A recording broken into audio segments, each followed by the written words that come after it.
कैसे हैं आप? उम्मीद करती हूँ कि अल्लाह के फजलो करम से ठीक होंगे। फ्रेंड्स, आज हम बना रहे हैं ड्रिंक मिंट मार्गरीटा, जो बहुत ही मज़ेदार और टेस्टफुल बन के तैयार होता है। इसके लिए हम 1 कप पानी का लेंगे।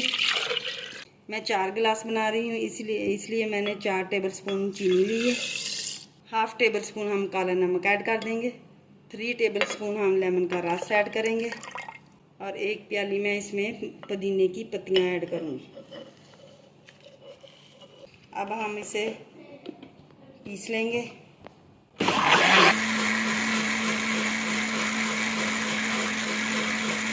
मैंने अच्छे से पीस लिया है पुदीना। 4 अदद गिलास लिए है, बर्फ़ डाल दूंगी इसके अंदर।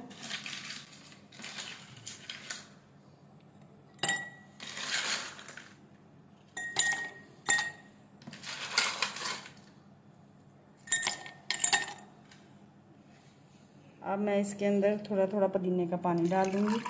अब मैं इसमें डाल दूंगी स्प्राइट। मिंट मार्गरीटा जो है वो बहुत ही मज़ेदार और टेस्टफुल बन के तैयार हो चुका है।